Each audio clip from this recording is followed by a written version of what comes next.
Okay. Let's see. I'm going to start the show, and then you start the show, Kalani. Is that good? I'm going to share screen. Yep. Mm-hmm. Okay. Maka, you're going to handle the various chats on Facebook, right? Yep, got it. Hikino. Okay. And let's see. You guys can see the one screen, and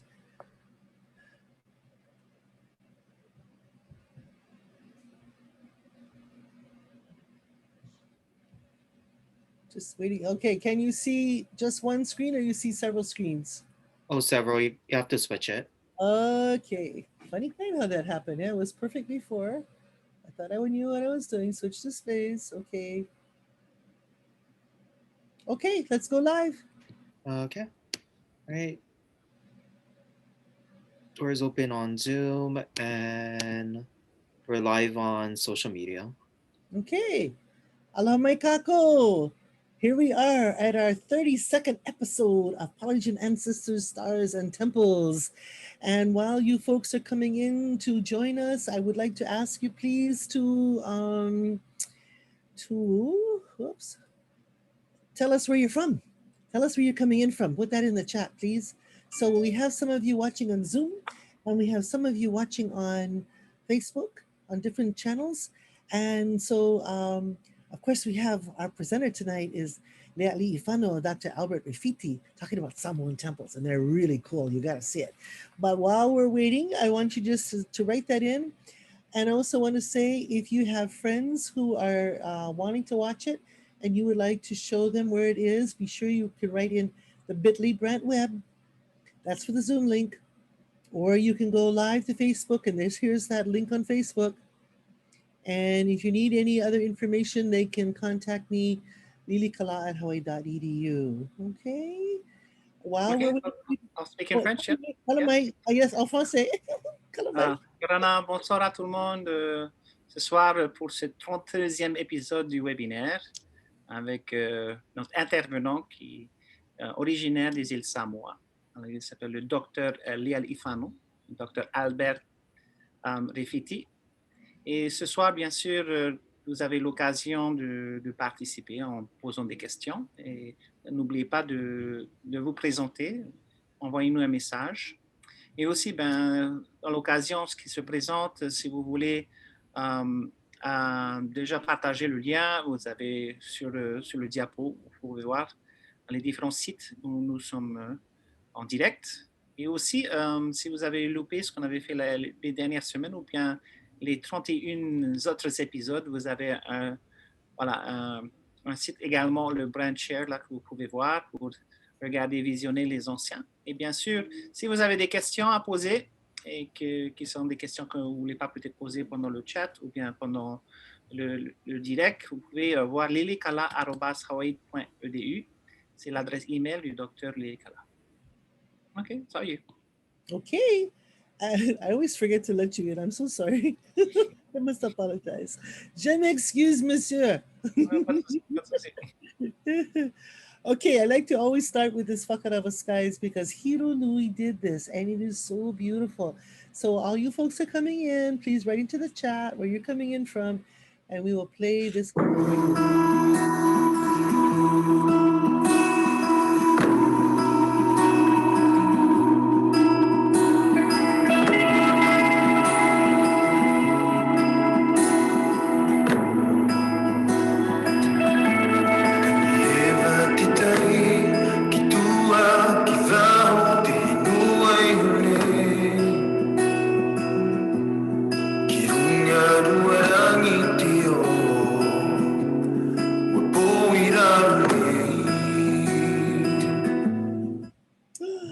I love that.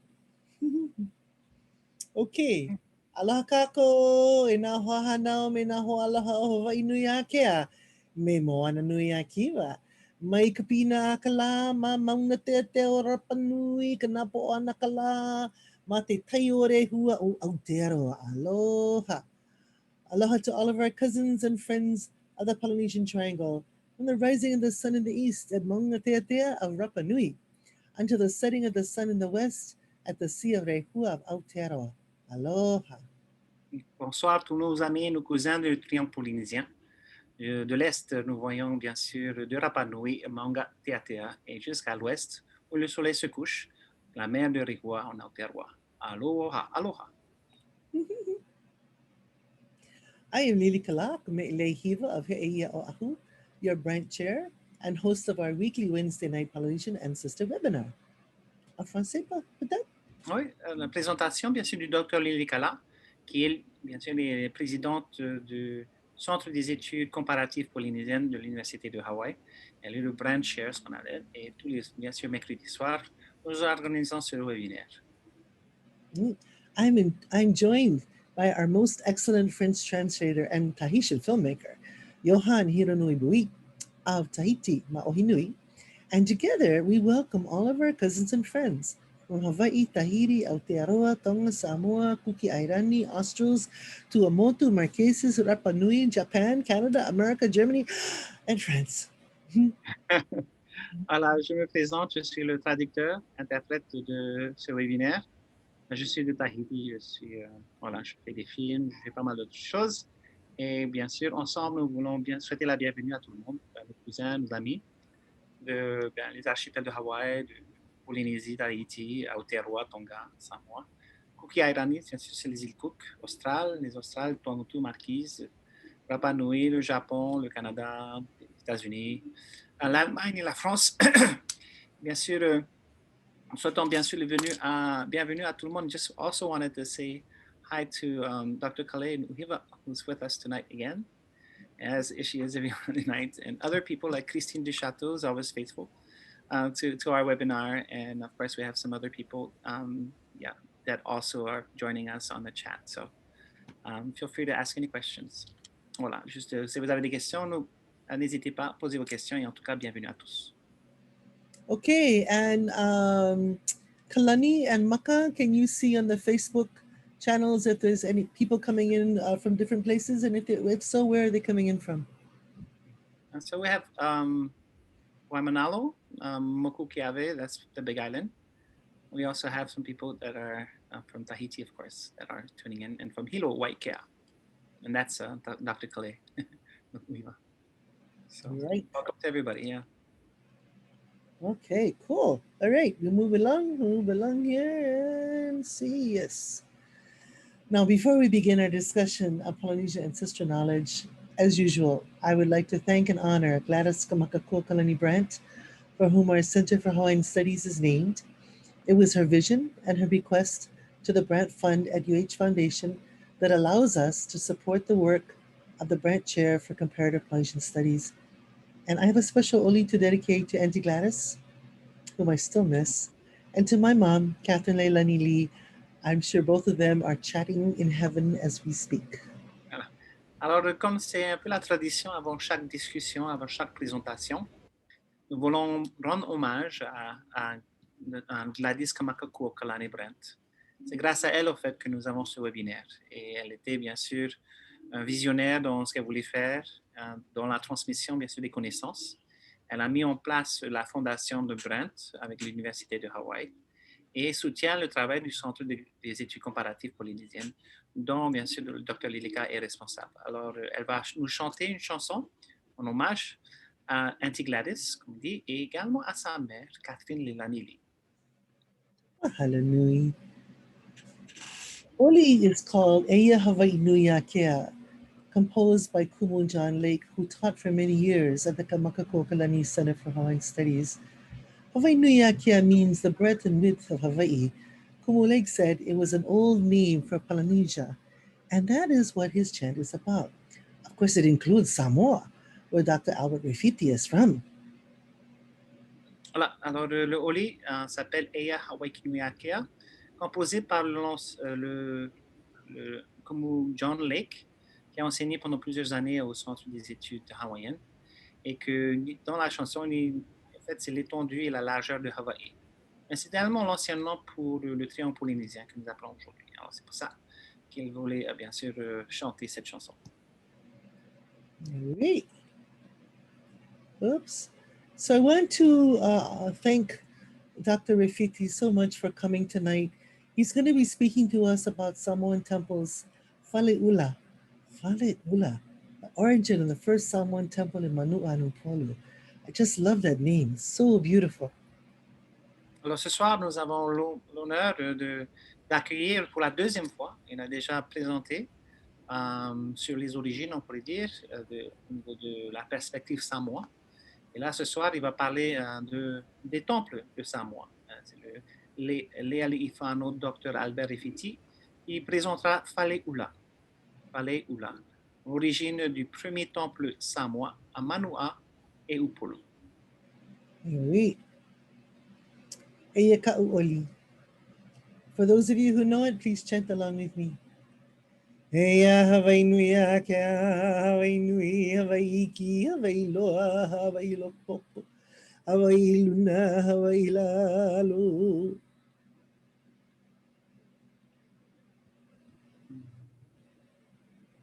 E loko ka moana o kanalu, ue kalani, ue ka honua, ne ka honua, o lai ka honua.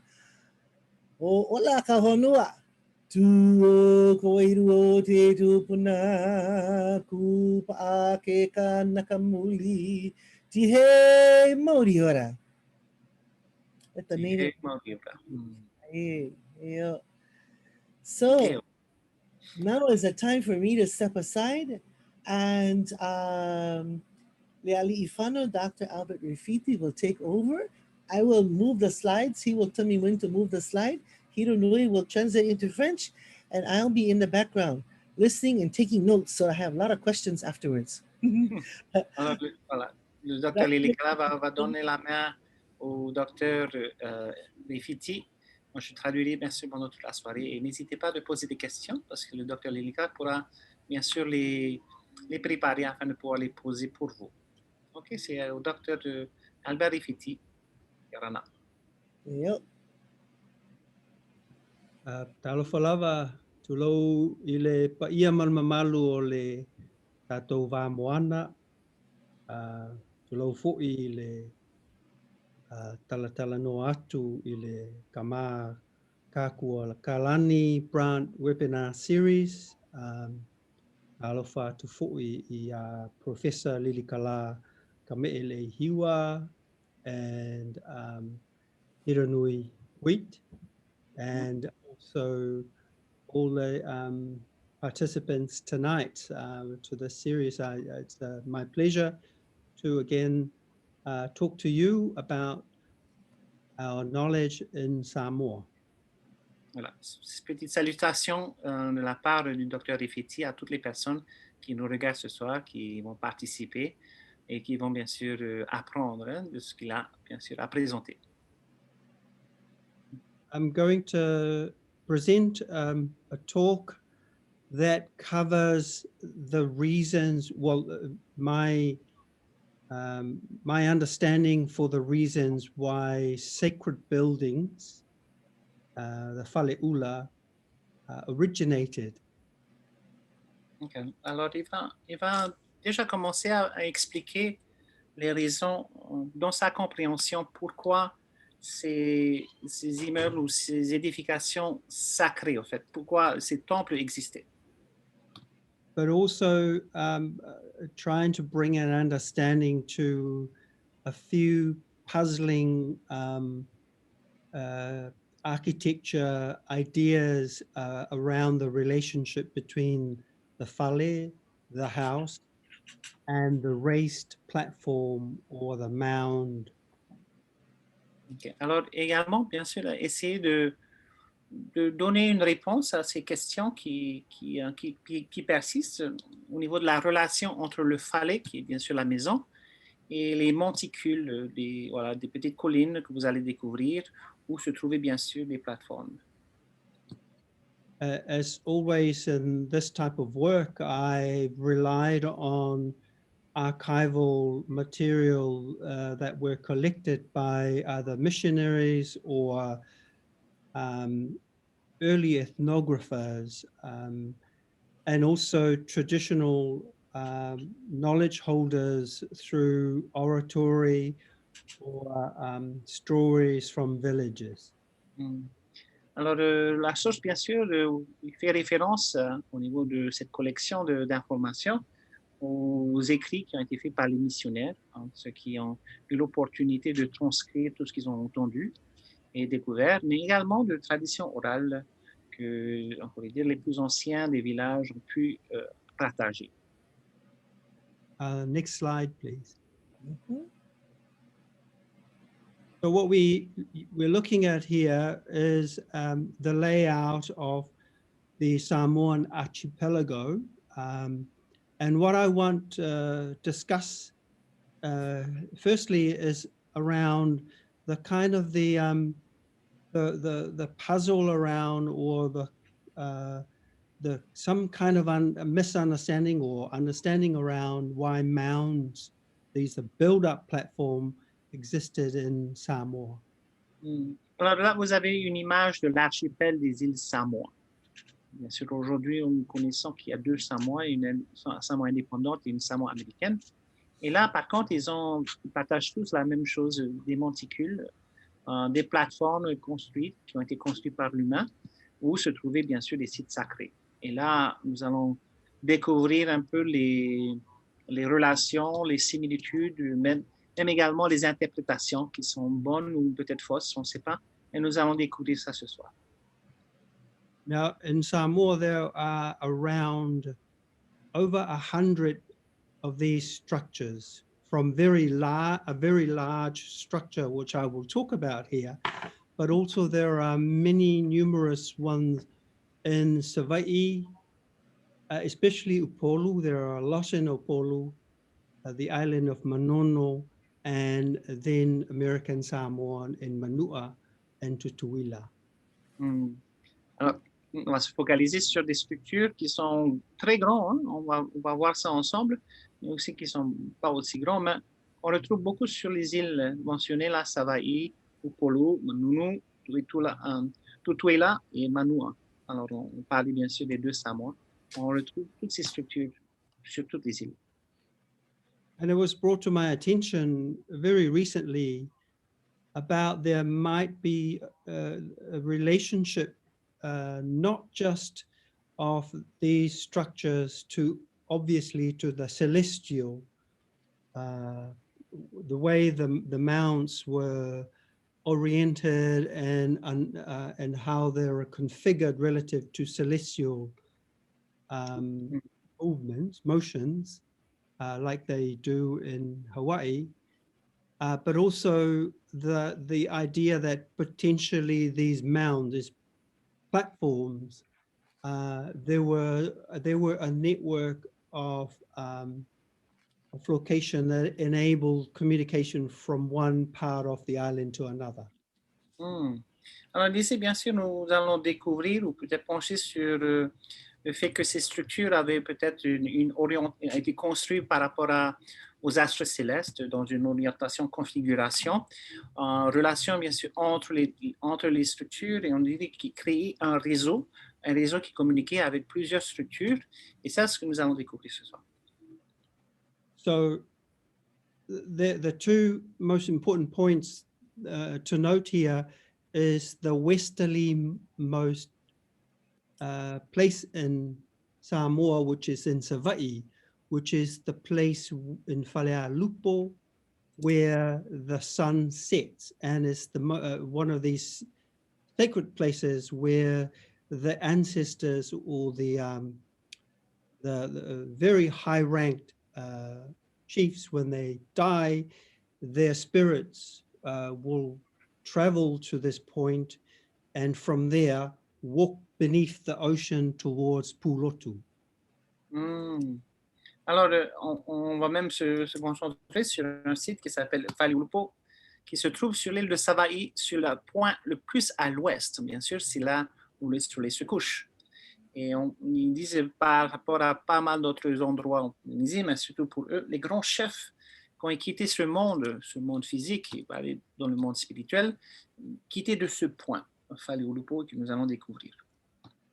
And the other important area is in the eastern part of Samoa in Manuʻa, where it is considered to be where the highest ranked king of Samoa, and was considered also the highest ranked king of Tonga and Fiji, the Tui Manuʻa, resided. And it was in a place where it was considered where when the sun rises, it was the first rays of the sun enable this part of Samoa to be seen, to see the first light of the day. Alors, on disait, alors tu vas à l'extrême est sur l'île de Manuʻa, où il y a également un site situé. On sait bien sûr à l'est, le soleil se lève. Alors, les premiers rayons de soleil qui se lèvent et qui touchent la terre des îles Samoa, c'est bien sûr à Manuʻa, sur un site en particulier, et que bien sûr, un endroit où le grand chef est également résidé. And this is where the notion of a unified idea of Samoa comes from the east in Manuʻa and to the west in Savaii, and the idea of Samoa ATUA, all of Samoa. Et bien sûr, l'idée de cette unification des îles Samoan est basée sur ces structures qui sont reliées. Quand on dit Samoa ATUA, qui veut dire Samoa, tout le Samoa. And the points that you see, these lines, when they land, they are prominent areas in the islands where there are clusters of these mounds. Et là, sur l'idée, quand vous arrivez sur l'île, par rapport à cette trajectoire, comme vous voyez sur les lignes, alors on dit que quand on arrive sur l'île, on est fixé sur ces structures qui ont été construites, ces monticules, hein? Et c'est ça que nous allons découvrir. And only maybe a quarter of these mounds have been looked at carefully by archaeologists and also by Samoans. And most of them are, we have no idea where they're oriented and why they were there. There are very few stories relating to the mounds. Alors, comme je disais, il n'y a qu'un quart des structures totales qui ont été étudiées. Alors, il y a toujours des questions qui se posent par rapport à la relation des structures, comment ils sont orientés. Il y en a pas mal de choses qu'ils n'ont pas encore découvertes, qui restent à bien sûr étudier. Next slide, please. Now, this is a close-up of an area which I will talk about in details, the Polynesian mound, which is located in Savaii. As you can see there, the Google map where it's located.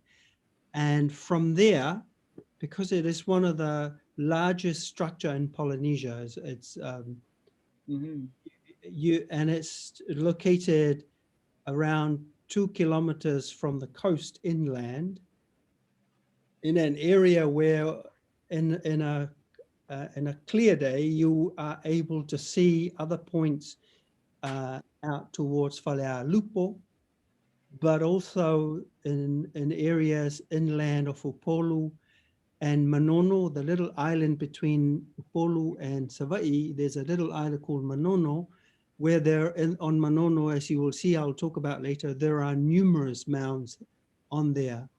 And on the east, Alors, juste pour encore expliquer sur cette image, nous avons la structure de Polynesian, qui est peut-être une des plus grandes structures de toute la Polynésie, et que de cette structure qui se trouve 2 km à l'intérieur de l'île, à peu près 2 km du littoral, on a la possibilité sur ce monticule de voir les différents sites, si c'est Faleʻula qui se trouve à l'ouest sur l'île de Savaii, ou si c'est en traversant le chenal pour voir sur l'île de Upolu, également sur l'île de Manono qui se trouve entre les deux îles. Voilà, vous avez une ligne de vue de cette structure sur ces autres structures. Next slide, please. Now, this is the Polynesian mound.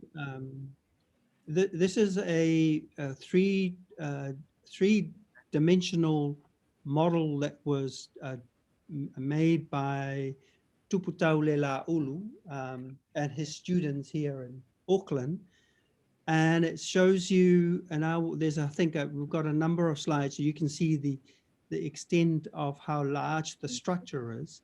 It's normally overgrown, and currently it's quite overgrown. So every time people go there, an excavation go there and they clear the mound, within months, the whole structure is covered over. Alors ça, c'est une image de 3 dimensions qui a été mise en place par le Upolu Leialiʻifano et ses étudiants pour décrire, bien sûr, la structure dont on parlait de Meleisea. Alors, cette monticule, comme vous voyez, il mesure à peu près 12 mètres de haut, hein, et c'est une grande structure. Il me disait que pour la majorité des visites, on ne voit pas trop, on ne voit qu'une colline. C'est rempli, au fait, c'est couvert de végétation. Et chaque expédition, c'est pour, en fait, dégager tous ces végétations. Et puis, quelques mois plus tard, voilà, la nature reprend. Et voilà, on ne voit pas très bien, mais comme vous voyez, c'est une structure qui est très, très, très grande. Alors, voilà, c'est 213 pieds, qui fait à peu près 65 mètres de long, de large et de long. Ouais. As you can see, the mound is oriented roughly to north to south. So the south is towards the sea, the north is towards the big hill at the top, and then the eastern part to the west part, that is around 65 meters in length, and from north to south is around 60 meters in length. Ah, ok. Voilà, vous voyez sur le plan, je vous ai bien expliqué. L'orientation, hein, comme vous voyez là, c'est nord, sud, c'est pas les points cardinaux, quoi. Alors ça, c'est déjà très intéressant. Et quand on parle sur le plan en base de la base, hein, comme vous pouvez voir, l'étendue, hein, de l'est en ouest, c'est 60 mètres et de nord en ouest, c'est 65 mètres. Alors c'est une structure rectangulaire, plutôt carrée, que l'on voit là à l'image. The height of the mound on the south side is about 12 meters, and on northern side is about 7 meters. So there is a slope in the terrain. Alors, il dit au sommet, il y a un point culminant qui est à 12 mètres, et ça, c'est sur le côté sud, et pas très loin, comme vous pouvez voir sur l'image. De l'autre côté, c'est 7 mètres. Alors, il y a une pente, en fait, du sud vers le nord. Enfin, une descente, hein, une pente descendante du sud vers le nord, ou une pente montant du nord au sud. Archaeologists have X-rayed the mound with special equipment, and they've also carried out some excavation, and they have not discovered bodies. They thought it might have been a burial mound, but it's definitely not a mound for burying people.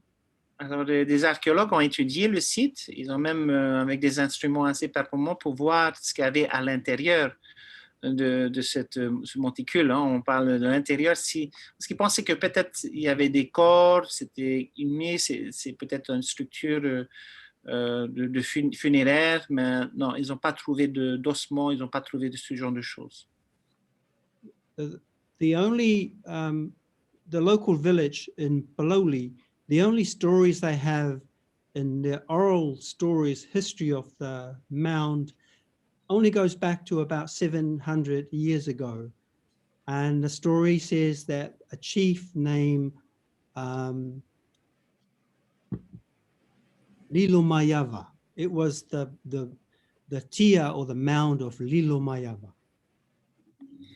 Alors, il disait que la tradition orale du village de Faleʻula, où se trouve cette structure, ne remonte que à 700 ans. Et dans cette tradition orale, la personne responsable, on pourrait dire, où le nom est donné à Leialiʻifano, c'est le nom de la personne qui peut-être a construit ou cette édification est en honneur d'eux. So is this, you mean the name of the person is the person who built it, or he was named after this person? It was named after this person, but it was not the person who built this. This is over 1,000 years old. OK. On disait, je posais bien sûr la question, c'est la personne qui a édifié ou celui on en a. En fait, la structure est âgée de plus de 1000 ans, en fait. Alors, comme la tradition orale, ça s'étend jusqu'à 700 ans, ça veut dire que voilà, c'était une structure qui a pris le nom de cette personne. Peut-être qu'il était un personnage important dans le village ou dans cette partie de l'île. Next slide, please. Now, these two views are still from the south, looking north. I just want to give some idea the extent of the size of the mound. Voilà. Encore des images de 3 dimensions qui vous donnent une meilleure vue, perspective en regardant du sud vers le nord. Du sud vers le nord. So today you're saying that it's overgrown, so you can't really see it. It just looks like a big hill with a lot of vegetation in. Is that correct? Yes, yes. Alors voilà, juste encore pour dire que voilà, c'est une structure qui aujourd'hui on ne voit pas parce qu'il y a la végétation a pris la main dessus la structure, mais comme vous voyez l'étendue, c'est très grand. How much altitude from on sea level is it? Are we on a hill of a hill or? Yeah, this is going uphill, so it's around maybe 2,000 to 3,000 above sea level. Alors 2000 à 3000 pieds au-dessus, voilà, plus de 100 mètres au-dessus du niveau de la mer. Hein? Alors donnant une vue, comme il disait, because I was saying if you're 2 kilometers in and only 10 meters high, I don't think you can see the other island very well. So at 100 meters high, I think you could see the other islands, Manuʻa and Upolu from this standpoint, yeah, for sure. Voilà, c'était juste un peu de calculation pour essayer de comprendre. Parce que moi, je pensais, 10 mètres de hauteur, 2 kilomètres du littoral, on ne voit pas grand-chose, mais là, on voit bien. OK. So one of the main problems for people like myself in thinking about this mound, because in the area, there are a whole lot of more settlements in the area. And it's clear from the pattern of looking over the site that there is no other area. If this is the center of the community, there's no other area where you have the classic Malai or Marae, an open flat ground on the earth. This is the only place that one would consider to be a sacred meeting place up on the top. Alors voilà, si dans son expérience en tant que docteur en architecture et dans ses voyages, on essaie de trouver les similarités par rapport à ce que nous retrouvons dans les marae, dans les heiau, d'autres structures, d'autres temples qui existent en Polynésie. Dans cette structure, on ne voit pas en fait. Il n'y a pas de place étendue, ouverte pour que le public puisse se réunir. Tout ce que vous avez, c'est cette grande structure qui est édifiée et qui prend une place importante dans le village ou dans la communauté. So what are the things that occur to some of us that are looking at the mounts in relationship with the classic Malay or Atea, is that in 1,000 or more years ago, what was considered to be the ritual ceremonial ground was actually up on mounds. So mounds were an important site. Mm-hmm. And I think one can see that in structures in Hawaii, in Tahiti, and in parts of the Cook Islands.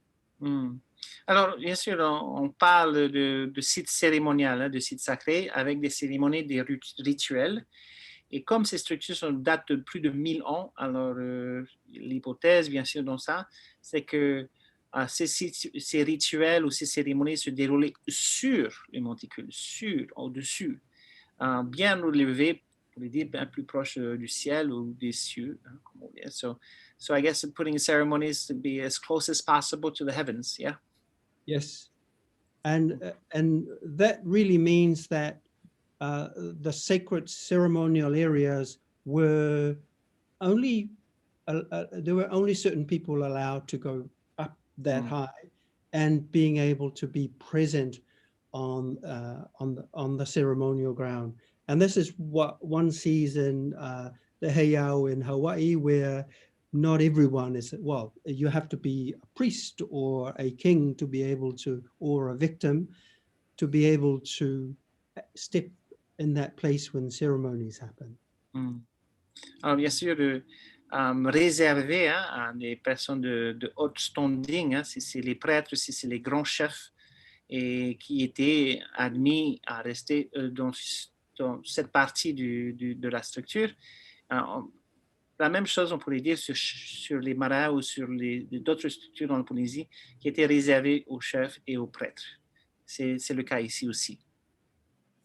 Which means that the ceremonial ground that we now currently know as Malai, or the open ground on surrounding by houses, were really configured for a more, I would say, a more expanded notion of citizenship with a more democratic type of arrangement. Alors, il existe les Malais qui sont des structures, des plateformes qui sont sur terre, qui c'est un genre de place, on pourrait dire, près des maisons, près des résidences. Et il disait qu'ils avaient un autre rôle, un rôle plus communautaire, mais plus à la portée de tout le monde, quoi. So one would pose also the idea that at this stage in Samoa, they probably were quite close to what the Hawaiians have in the kapu system, to be able to have this very orderly ritual society, which were highly separated from everyday people. Et comme c'est le cas similaire avec le système de kapu qu'on retrouve sur Hawaï, c'était également le cas ici à Samoa, où il y avait une autre classe, une classe plus haute, et qui ne se mélangeait pas avec l'autre classe qui était plus bas. Next slide, please. And that is a plan drawn up in the late 1970s of the ruins, and there are post holes on top of the mound that would have indicated there would have been some sort of shelter or some sort of house. What form it was, we have no idea. Alors là, vous avez un plan du site. Au milieu, c'est le monticule, et au sommet, on pourrait dire en haut, on avait des trous dans la terre, enfin dans la structure, où on voyait qu'on pouvait mettre des poteaux, qui veut dire qu'il y avait un genre de maison ou une structure, un genre d'abri qui se trouvait sur le sommet. And with the orientation north at the top and south down the bottom, the ceremonial entrance is from the east side, as you can see the two pathways, and the west side. So again, there was this configuration, east and west being important ceremonial entrance into the mound.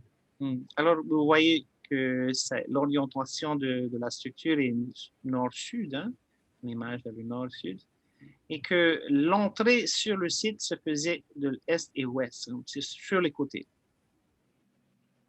Next, please. Now, this is the island of Manono. It's a very small island, as you can see. If you look at the size of the island relative to the scale down the bottom, you will find that it's barely 500 meters. Well, is it how? Yeah, 500. Yeah, it's not a very. It's under a kilometer long and very narrow across. But as you can see, there are in the areas in dark there, they indicate what it is now called star mounds. So while the Pulemalei, it's the grand big mound with a kind of a rectilinear shape, the star mounds are quite different. Alors là, vous avez juste au-dessus du grand site de on vient juste de Pulemalei, que vous avez sur l'île de Manono. Vous voyez l'image, Manono n'est pas très grand, l'échelle, il y a à peu près 500 mètres de long, quoi. Et puis voilà, à peine 200 mètres de large, mais qui peut-être une île petite, mais qui contient comme vous pouvez voir dans les structures qui sont un peu plus foncées, les structures qui ont été construites par les humains et qui représentent pas des structures étoilées, on peut dire en étoile, hein, parce qu'on dit des monticules en étoile. Vous avez plusieurs sur cette île. Next slide. Now, these are the shape of the mounds that are found on the island, and they are known as tia ave. So tia is the word for mound. Ave means there are kind of branches.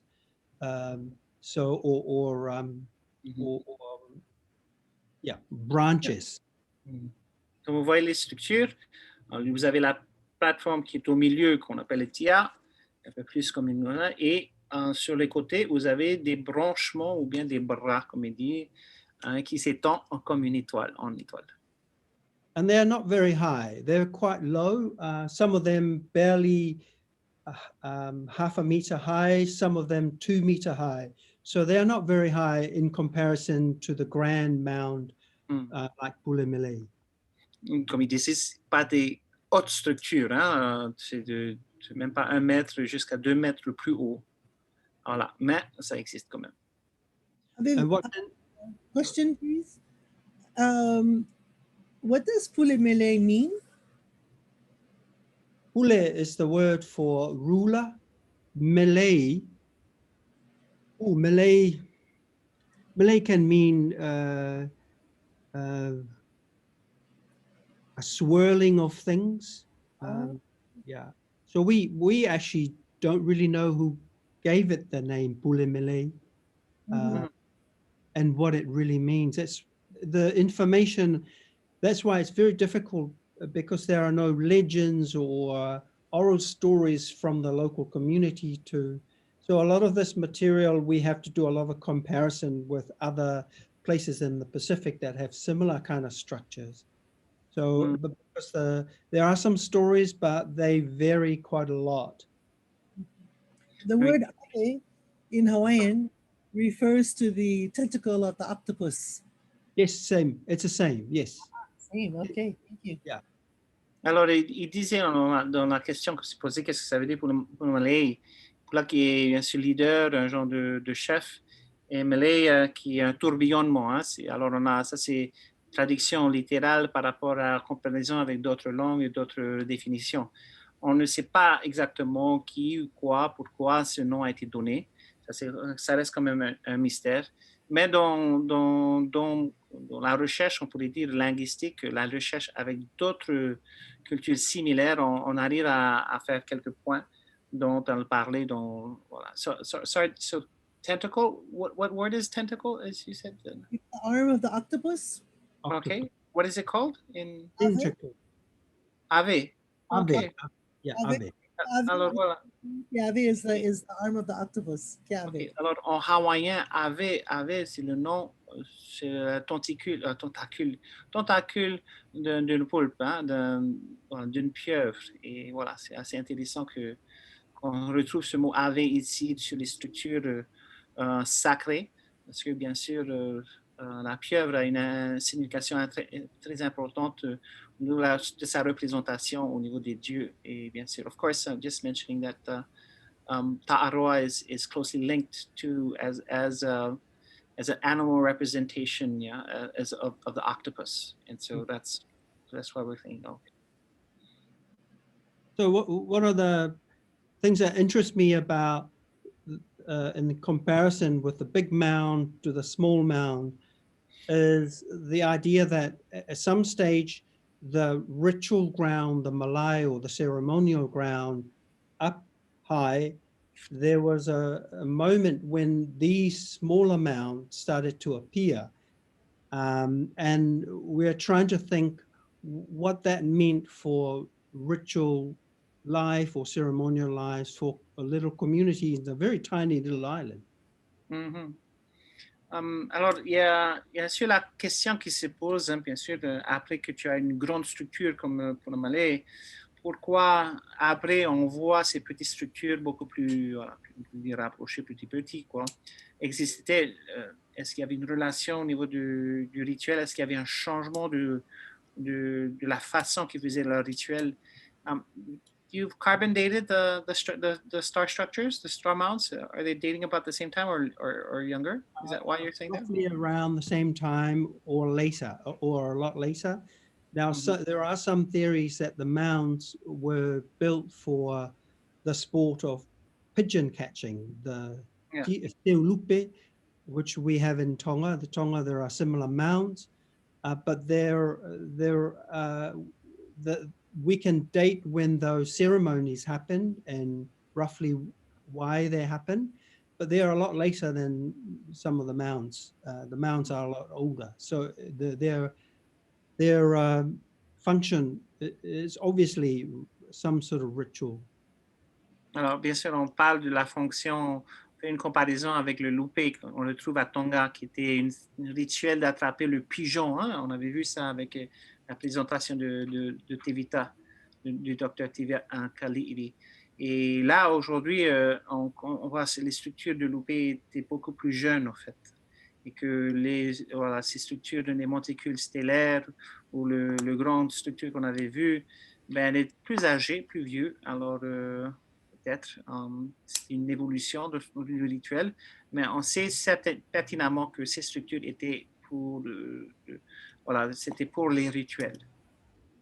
Next slide, please. So this is another mound in the village of Samoa in Upolu. As you can see, it's around 26 meters from left to right, and then a lot less across. And this mound has 8 ave. These are 8 tentacles. And I want to come back to this mound a little bit later to discuss the possibility of the relationship between the ritual function and placemaking of the mound in relationship to the matai structure in Samoa. OK. Alors là, vous avez encore un autre exemple d'un monticule stellaire, d'étoile, hein, en forme d'étoile, qui est beaucoup plus grand et qui se trouve sur l'île de Upolu, dans le village de Samoa. Et comme vous pouvez voir, il y a 8 branchements, comme une pieuvre. Hein. Il y a 8 branchements, il y en a 8. Et il fait 26 mètres de large, comme vous voyez, très, très grande structure comparée aux autres structures qu'on trouvait sur le Manuʻa, qui étaient beaucoup plus petits. Là, c'est quelque chose de très grand. Et là, on va revenir sur cette image pour en discuter de la relation qu'elle a avec les structures qui ont été mises en place pour les Meleisea. Hein? Metai? Is it called Metai? I'm sorry. You said the Metai? Metai, yeah? Is that the name of the chief? Matai, the chief. Matai, yeah. Right. Next slide, please. So this is a recent, maybe 4 or 5 year old slide to show the state of what they look like. As you can see quite clearly, it's roughly around 400, 500 meters, millimeters, sorry, half a meter high off the ground. So they're not very high. Comme vous voyez sur cette image-là, c'est pas très grand hein, comme structure. Il fait peut-être un demi-mètre de hauteur, mais qui quand même s'étend sur plusieurs mètres. Hein, comme vous pouvez voir, voilà, ils étaient en train de débrousser la végétation qui a poussé par-dessus ce monticule. And you can see in scale with the people there. So the people are roughly around 30 people. So one can imagine that such a structure would facilitate for around 20 to 30 people sitting on it in a classic case of a meeting in a Malay or sacred ground.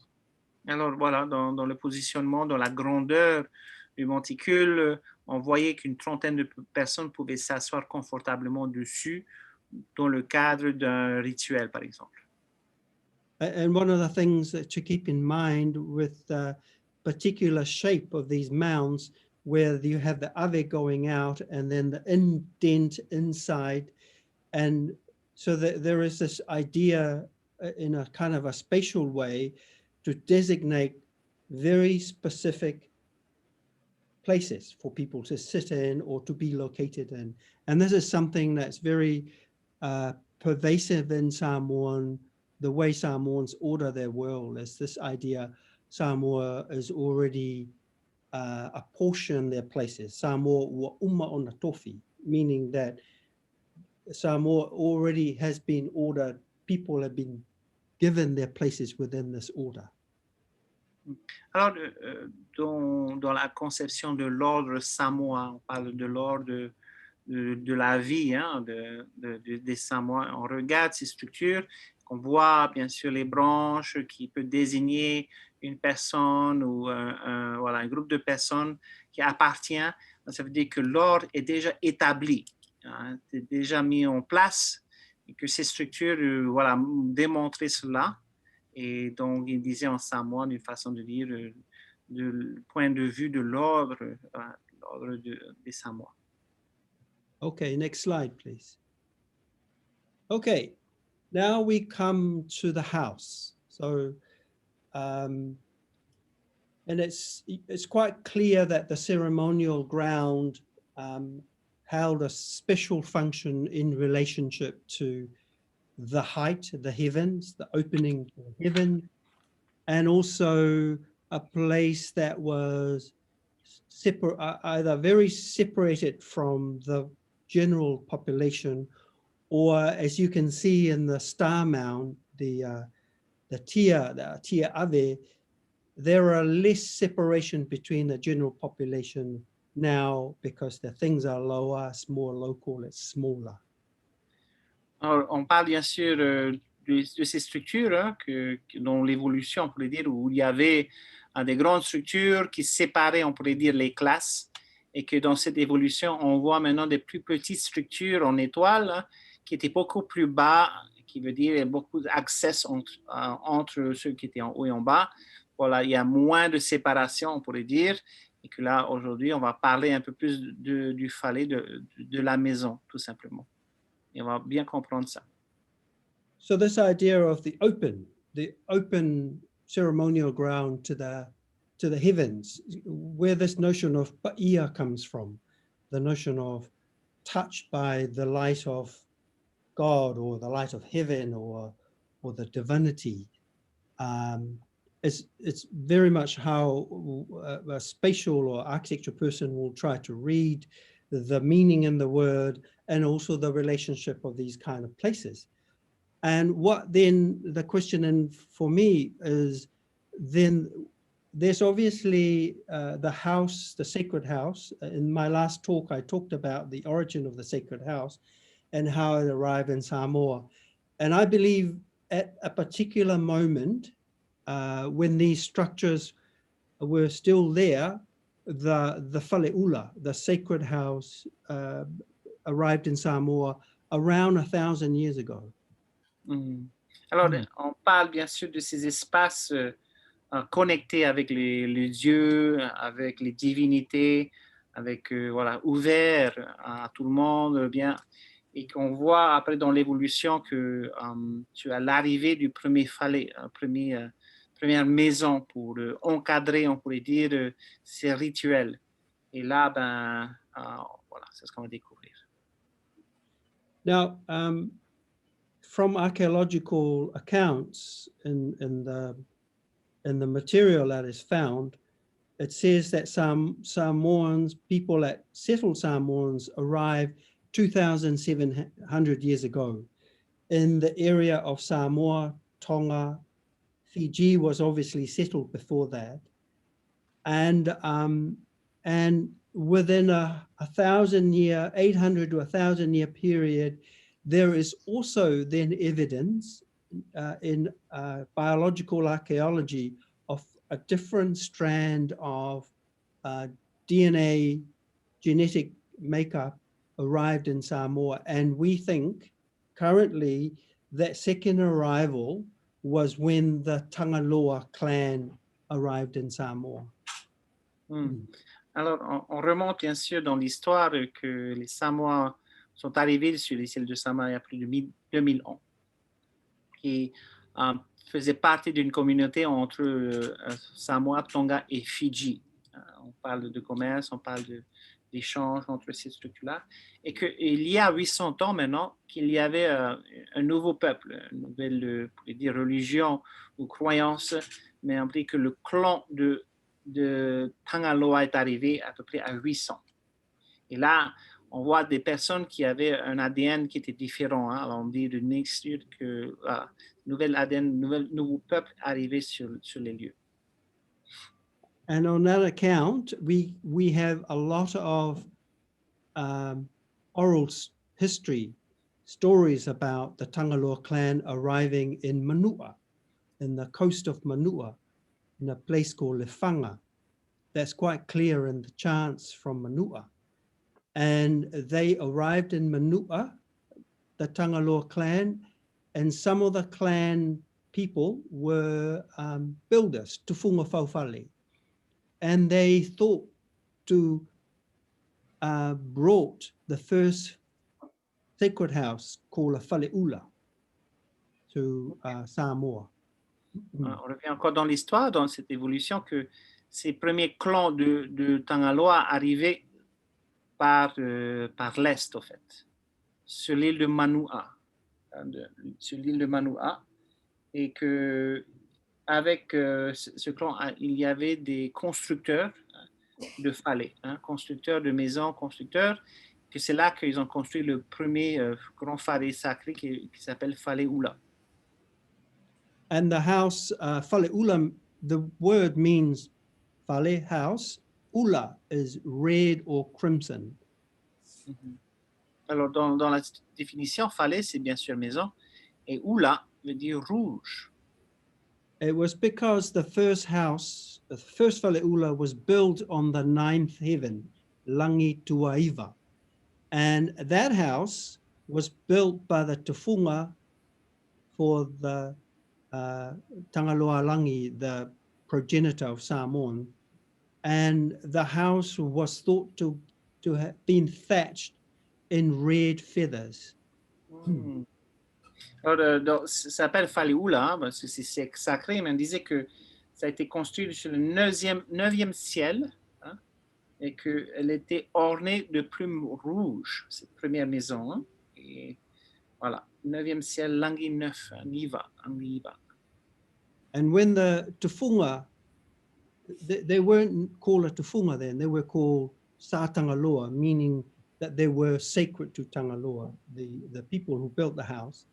And when they finished building the house, they celebrated the house by having an awa ceremony. And in that awa ceremony, the tufunga were gifted a title, the tufunga, and the word tufunga comes from the bag of tools. The bag of tools, the tufunganga, which held secret knowledge or the secret of making a sacred house. Donc, quand cette maison a été complétée, a été construite, toutes les personnes Tangaloa, les personnes qui étaient proches de Tangaloa, on les a donné un titre, un nouveau titre, qu'on appelle tufunga. Et que dans ce titre, ça veut dire également une trousse d'objets, d'outils. Donc, voilà. Alors, ces trousses d'outils représentaient qu'ils avaient des expertises en particulier et que, voilà, ils avaient ce nom, un titre donné quand cette maison sacrée a été construite, fini d'être construite. Sometime after the arrival in Manuʻa, they instigated what is called a king, the Tui Manuʻa. And from there was the Tui Tonga, the Tui Fiti, Tui ATUA, Tui Ana, other areas of Samoa, including at that time Tonga and Fiji. And the tufunga, who were the holders of the tufunganga, the sacred tool bag, they came to Manuʻa and they secretly built a Faleʻula for the Tui Manuʻa. On disait bien sûr que la notion de tui est arrivée et que chaque île avait son propre tui, son propre roi, et que les tufunga a apporté bien sûr l'expertise sur la construction, dont le tufunganga, on dirait is that called Tufanganga? Excuse me. Yeah. Tufanganga, qui était bien sûr l'outil, la trousse d'outils qui était sacrée, bien sûr. Et que là, ils avaient leur place de pouvoir construire sur Manuʻa cette maison sacrée. And the Tangaloa Langi, the progenitor, when he discovered that the Tufunga had done this, came to Samoa, destroyed the house, and scattered the men. So Samoa have this tradition where the Tufunga are thought to be their relations. They are the people from heaven, from Langi Tuaiva, and therefore they were considered not Samoans. They were foreigners.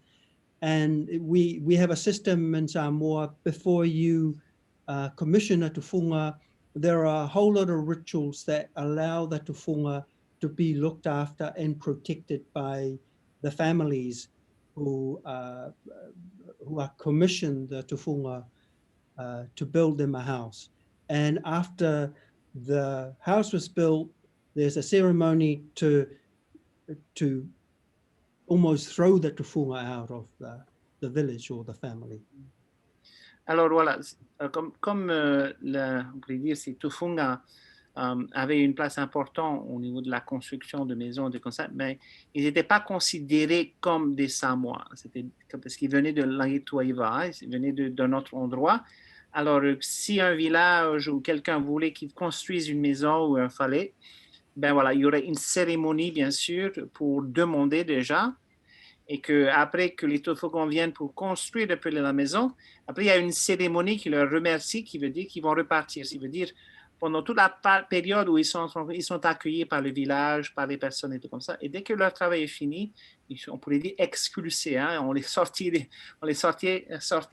et voilà, parce qu'ils n'étaient pas considérés du peuple, au fait, hein, ils n'étaient pas considérés des Samoans, mais plus des personnes de l'extérieur.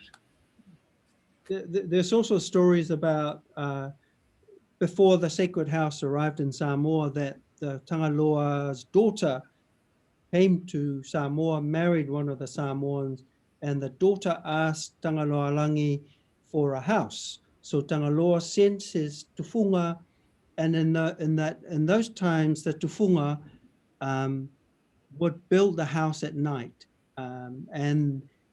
and the house would be built at night, and the family were instructed that when they come to feed the tufunga, they have to make a lot of noise. And when the women at one time to come to feed the tufunga, they didn't make the noise. They wanted to see why it was so secretive, and they witnessed that the men were naked, completely naked, and also they used their teeth to gnaw the trees and the pieces of timber for the house. And when the tufunga saw that they were being looked upon, they fled back to heaven. So there is always this idea of tufunga as an extra person or a person foreign to Samoa. Okay, alors il y avait, so there's a question, of course, from Dr. Tevita concerning where did the Tangaloa clan come from. So right after my translation, that will be your next answer, okay? Alors, il disait que la fille qui est arrivée du clan de Tangaloa, ben voilà, s'est mariée avec un des Samoa, et comme cadeau, il a fait appel au Tufunga pour venir construire leur maison. D'accord? Et on disait qu'ils construisaient que la nuit, en cachette, les gens ne les voyaient pas, ils dormaient et tout. Et que s'il y avait un moment où on devait venir les donner à nourrir, à les nourrir, à donner à manger, il fallait d'abord faire beaucoup de bruit, en fait. Et un jour, les personnes qui sont venues ont dit, pourquoi il faut faire du bruit? On va aller regarder de près qui ils sont, et on voit, ils ont découvert que ce sont des personnes qui étaient tout nues, et qui mangeaient, en fait, avec leurs dents, les morceaux de bois, ou voilà, ils utilisaient, en fait, ils n'étaient pas considérés d'être humains, on disait. Et que quand on les a découverts dans cette situation, ils ont quitté la terre et ils sont partis vers les cieux. Et voilà, alors c'est pour ça qu'on disait que voilà, c'est des Tufunga, ce n'étaient pas des êtres, c'est peut-être des extraterrestres, en fait, ou des êtres qui n'étaient pas de ce monde. Et la question qui s'est posée, alors le clan de Tangaloa, ils étaient originaires d'où? S'ils sont arrivés de l'Est, est-ce qu'ils sont venus de l'Est? Enfin, okay. So where the Tangaloa come from, probably the best evidence that we have is a chant that says that Tangaloa Wi, his name, and his mother Wi. So he was the son of Tangaloa and this woman Wi. And Wi was a young girl who was sent to be sacrificed to Tangaloa, the son, or it was considered to be the son. And instead, Tangaloa had a child with the young woman. And when the child was old enough, she escaped. And where they escaped from in the chant, it says north of Atafu. That's all we know. And you can make whatever you want north of Atafu. And he arrived and lived in inland in Manuʻa in a place called, this place escapes me now, but that's when Tangaloa Wi came down to one part of Manuʻa and discovered there was a man called Pava already living there with his family.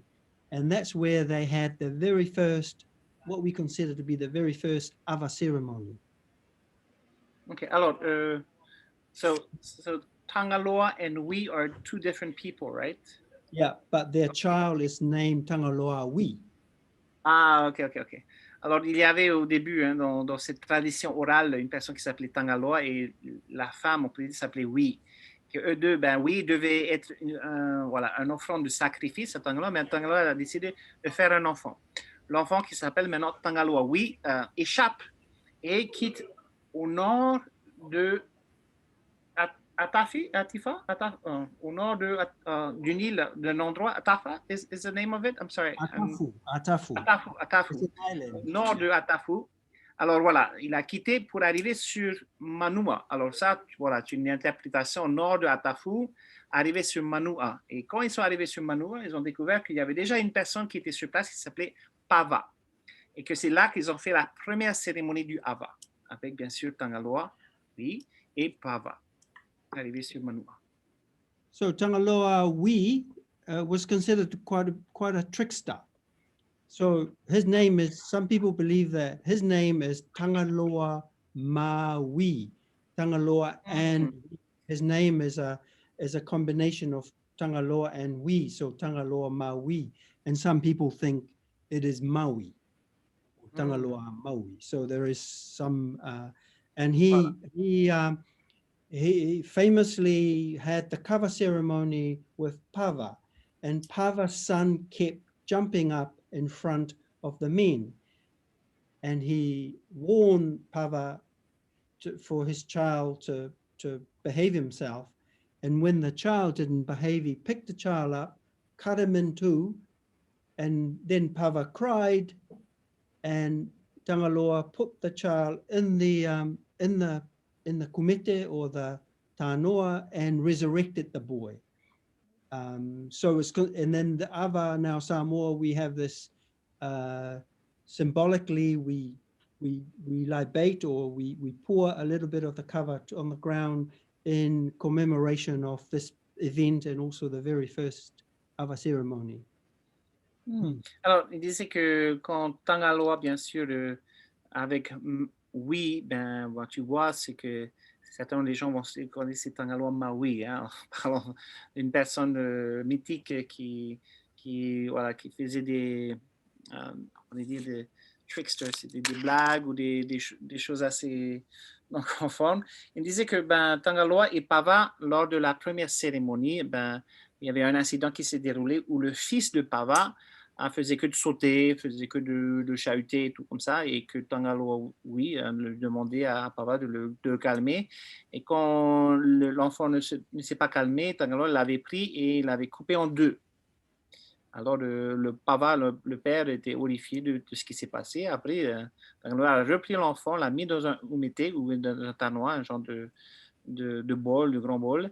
Et là, il a ressuscité, on pourrait dire, il a remis en vie, à la surprise, bien sûr, de tout le monde. Alors, lors des cérémonies de hava, on donne toujours un peu de hava par terre, en fait, dans cette cérémonie rituelle, en faisant bien sûr référence à ce qui s'est passé. Okay, next slide, please. Okay, so now I'm trying to get at the architecture here. So the mound, this idea of mounds being built because there was this kind of network of connection between the islands, between, you know, in those days you traveled by water and then you settle, and their sacred grounds were in some ways connected either by, you know, ways to signal one to the other, and also from the east to the west. There were obviously important of these mounds in terms of relaying information, or, you know, there are some way to kind of start to think of them not as isolated spatial condition, but as a connected system, because Samoa has always thought of themselves as a unit, as a unified system in terms of identity.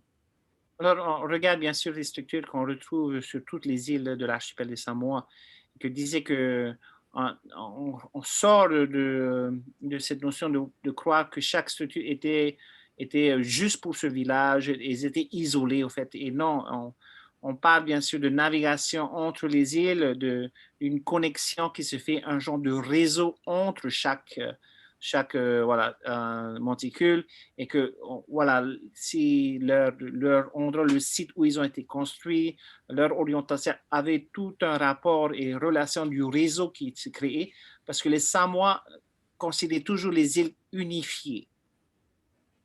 So one can divide into three systems. There's the tia, which are the very big mounds, then the tia ave, which are the star mounds, and then the whanuatanu, which are burial mounds, which you can still see how Samoans bury their chiefs if you go around the villages today, as they're in a form of a mound. You will see very similar ones in Tonga. And then the paipai, which is the classic platform where the sacred house is sited. Okay, so the three systems is, the first system is the tia and the tia ava. Ave is one system. Tia ave, they're kind of similar, Okay, open to the air. Then the whanuatanu, which is the burial mound, and then the paipai. OK. Alors voilà, les trois systèmes, on en parlait tout à l'heure. Hein. Le TIA, les grandes structures avec les TIA avec qui étaient en étoile, ça fait partie d'un système. Après, tu as le Whanuatanu, qui est également un genre de monticule, mais utilisé pour les funéraires. Et après, tu as le papa, qui est un genre de plateforme. Voilà, les trois différentes structures, hein, de rituels qui existent et que surtout pour ce qui est funéraire, aujourd'hui les chefs sont voilà, posés sur des petits monticules lors des cérémonies d'obsèques, et ça on retrouve ça aujourd'hui. Next slide, please. So tia that signals this idea of, I think it's related also to an idea that Samoans no longer have, that Eastern Polynesians have, that the open ground that's open to the sky is called the Atea. The word still exists in Samoa, but it does not describe the classic Atea that we have at least in Aotearoa. So I pose here the idea that tia on top of the tia were, rather than Malay, there were Atea. Okay. Alors, dans la structure, il est le plus ancien des structures, comme on voit, le tia très grand, très haut, ouvert vers les cieux, Atea, on appelle ça Atea. Pourquoi? Parce que c'était exposé au ciel, c'était en haut, c'était voilà, une cérémonie sur une épaisse qui est élevée, surélevée. Tandis que là, aujourd'hui, après, dans l'évolution, on voit les papas qui étaient beaucoup plus bas, beaucoup plus, on pourrait dire, proche de la terre, proche de la population. Et que voilà, c'est deux genres de choses. Tu as le Atea et bien sûr, tu as le bas. And they obviously signal if you take into account a network of these very large mounds, a more centralized power structure within that controls these ritual ideas. And then the notion of a race ceremonial space, one can think of those spaces that being quite, sacrificial. They're sacrificial spaces. To enter into that, you either have to be the priest, the king, or the attendants to the king. And then if you're a normal everyday person, which is quite separated to these structures, there were sacrifice. And there are in some of the remains nearby in some of these mounds, it appears to be that they were used for sacrifice. And you're talking about the tia or the... Yeah, the tia. Oh, yeah. okay. Alors, bien sûr, une structure de ce genre élevée avec les classes, c'était certainement un endroit pour le sacrifice. Hein. Voilà, c'est un espace pour le sacrifice. Et comme tu vois, un pouvoir plus centralisé, hein, parce qu'il y avait ce réseau entre les deux tia qui se trouvait, et que voilà, tu avais cette première, enfin, on peut dire, voilà, ce rôle, cette fonction était fait pour ces genres de cérémonies où tu avais un sacrifice qui venait des personnes voilà, des humains qui venaient, qui étaient voilà, normaux, on pourrait dire, tandis que ceux qui étaient en haut, bien sûr, c'était la classe des prêtres et des chefs, et c'était une autre classe complètement différente. The Samoans started to abandon the tia around between 500 to 300 years ago. We have no idea why they abandoned the living and building inland in these big mounds. And then what became very prevalent are the house form which have the pai platform, which are very low, no more than 2 meters high or a lot less. Alors, on voit bien sûr cette évolution de tia, et à peu près 500 à 300 ans, il y a 500 à 300 ans, les structures de tia ont été plus construites et c'était plus des structures comme on voit le pai, une genre de plateforme qui, on pourrait dire, le plus élevé, c'est à peu près 2 mètres. And they obviously village structures which are very different than the more centralized structure around the tia. And they're involved with the idea, what I would suggest to be became more devolved power, and the matai system became more prevalent. Matai system were like a communal system of leadership. Alors, et voilà, bien sûr, autour de cette il y a la communauté qui s'est construite et que c'était plus une structure de pouvoir décentralisée où tu avais l'apparition de matai, hein, qui sont, on pourrait dire, des sous-chefs de villages et des choses comme ça. Donc, bien sûr, le pouvoir sortait de tia pour revenir sur le pai et que voilà, les communautés pouvaient gérer eux-mêmes leur endroit avec le terrain rituel pai qui se trouvait au milieu. Next slide. Now, here, there is this, what I suggested before, this open ground where the idea of paia, this ritual space, ceremonial space that's completely open to the air. And the other meaning of paia is one is blinded. And the idea that one is blinded by the sun or the openness when one is up that high. And the idea of paia now is more related to the way that the relationship between paia, which is usually located in a house or a person, a very high-ranked chief or a very high-ranked woman, considered to be paia. So this emanating kind of shininess or paia is emanating in a more local kind of condition, and in relationship to the idea of malu, to be closer to someone who is paia afford us the ability to gain or to be protected by the sacred divine emanation. Alors, on voit le mot paia qu'on retrouve en haut, hein, sur le tia, l'espace ouvert, connecté, hein, on appelle, et que ça veut dire aveuglé en fait. Aveuglé, c'est par le soleil ou par l'espace elle-même. On retrouve le mot paia sur les structures voilà, plus tard dans les falaises, comme vous voyez à l'image, et que ça donnait un sentiment de protection en fait. Alors, les païas, ce sont les chefs ou des femmes de sang noble qui avaient voilà, le pouvoir de pouvoir protéger. Et alors, le païa pouvait donner du malo. Malo, bien sûr, qui est dédié à protéger, à abriter par le sacré qui est le païa.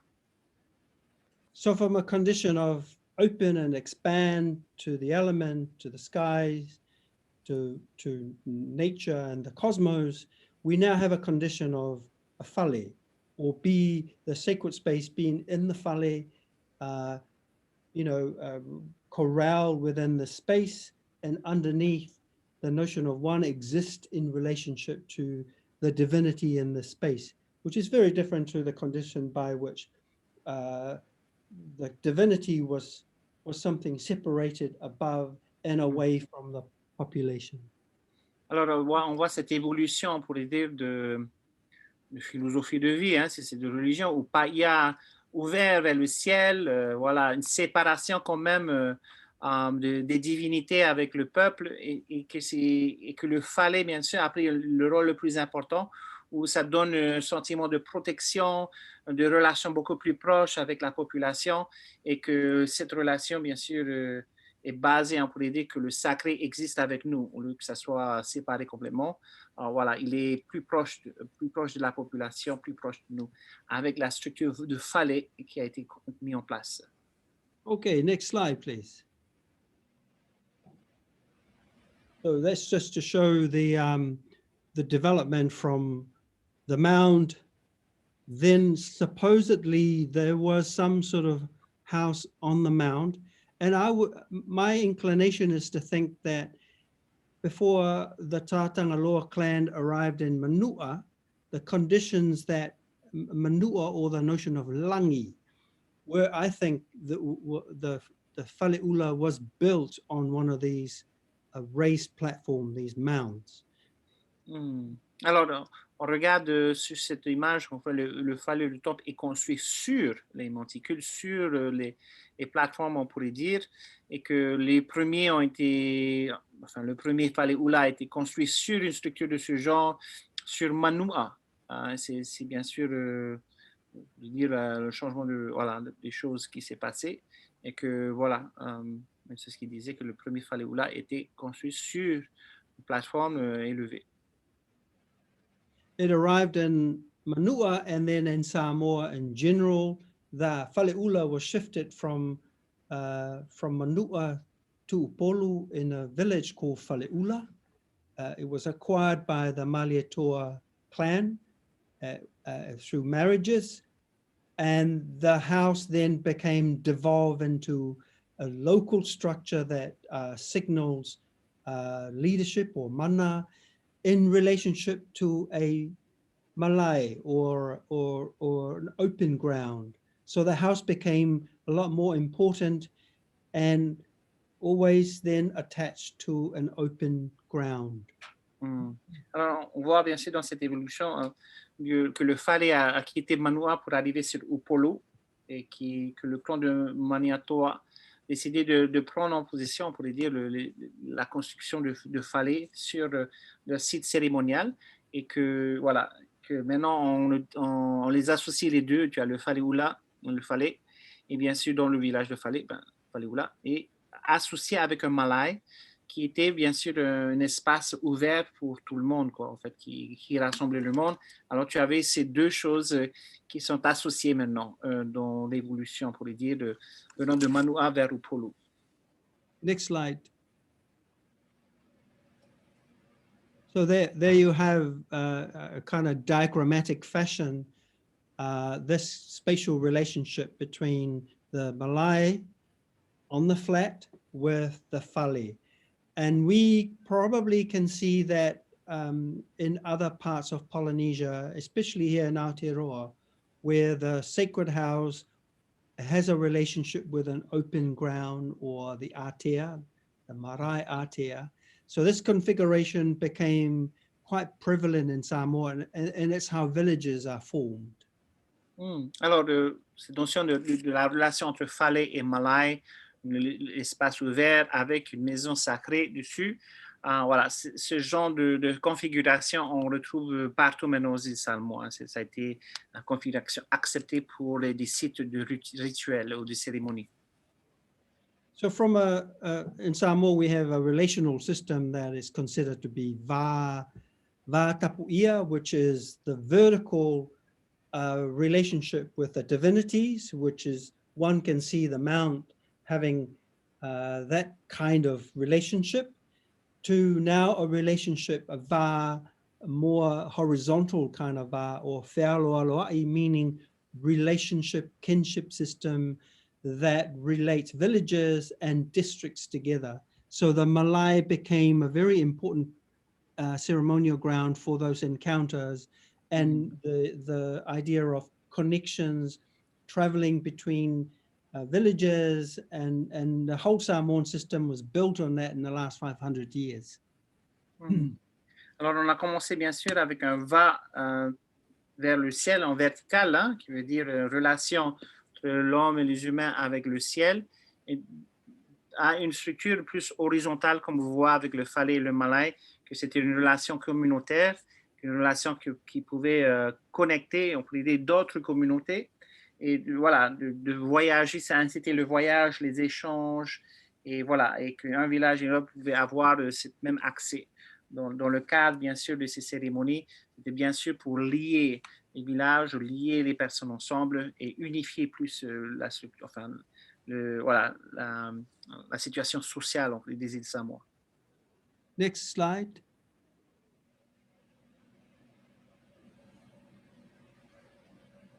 Okay, I think that's, I think I've covered some of those points already. So next slide.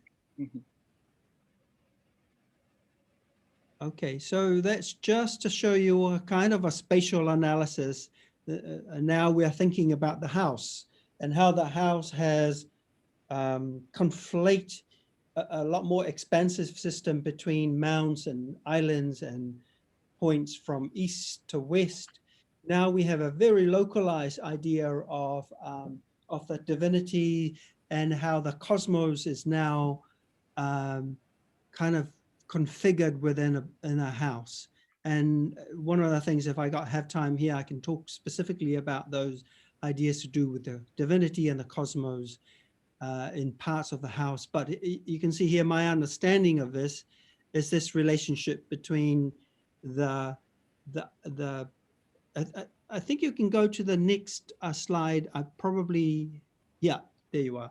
So there is this relationship between the rich beam at the top, which is the horizontal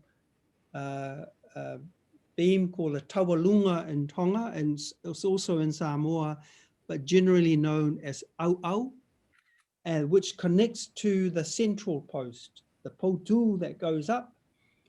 And on top of the house, of the connection between the horizontal and the vertical, is this lashing, very interesting lashing pattern called sumu or the humu, and which, if one knows the legend of how the sumu was sacrificed and sent up to the heavens, there is that relationship between that tawalunga or sacrifice above and the post being in the ground. And we now know that in some cases, people were sacrificed and buried beneath that post in a sacrifice or an offering called a tawalunga. So this notion of the relationship between the earth or the papa below and the heavens, there were these very important connections. Alors, on sort bien sûr du cadre d'un espace ouvert à un cadre un peu plus, voilà, plus renfermé dans le Fale, que tu retrouves toujours la Goni, hein, tu trouves toujours cette connexion avec le ciel. Et quand on parle dans la structure architecturale, hein, chaque chose symbolisée. Alors, tu avais le poutre qui était en haut, qui était les cieux, après avec le poteau qui descendait vers la terre, avec cette relation avec le ciel et la terre, que s'il y avait un sacrifice qui a été fait, mais on retrouve les ossements en dessous le poteau. Bien sûr, le sacrifice qui fait cette connexion avec la terre et les cieux. Et en le ciel, cet rattachement, pour dire, comme on voit sur l'image, le poteau avec le poutre qui est en haut, on voit la configuration pour des cordes. Hein, comme vous voyez, on a un genre de motif d'une étoile, bien sûr, et ça revient encore sur des légendes qui parlent, bien sûr, du sacrifice qui a été fait, et que cette étoile dans le lashing, hein, dans la structure, représentait, on pourrait dire ça. Alors, tu vois, l'étoile qu'on retrouve là sur l'attachement entre le poteau et la poutre, on voit symbolisant bien sûr les ciels, cette connexion avec le ciel, bien sûr le poteau qui vient directement sur le paper, sur la structure cérémonielle de la terre. Voilà, tu as cette connexion avec le papa, qui est bien sûr le papa et le Leialiʻifano, le 9e ciel. Le 9e ciel, c'est bien sûr le ciel où la première Faleʻula a été construite. Alors, on a tous ces éléments qui parlent de l'histoire de la culture, on pourrait dire, des Samoa, on le retrouve dans le Fale, dans cette structure. Et bien sûr, le paia qui est l'illumination, ou bien qui peut dire le grand être qui va protéger, qui va malou tous ceux qui sont en dessous. Bien sûr, il y a cet aspect de protection par le sacré. Alors, tous ces éléments reflètent bien sûr l'évolution, pour dire, de la philosophie samoane, et qui est sortie un peu de l'espace ouvert à quelque chose de plus communautaire, avec beaucoup de relations, beaucoup de liens entre les villages et entre les îles. Okay, I think I summed it up as much as I could. Everything it said. We're nearly there. So within this The next house, Hironui, it is 8:30. Yes. You have to go home now, or can you stay? No, it's fine. It's fine. Don't worry. No Okay. problem. Okay. let's just sum it up soon. So in this house was extreme or very plays out of this ritual power or mana. You know, it's been conflated within the space. And what's really important with the sumu lashing or the diamond, it's really the diamond. And also the relationship between the sumu, which is the fish, the baliste fish, and also the toloa, these two siblings that were sacrificed because they were eating and killing people, and they were sent up to the heavens to form the Southern Cross system.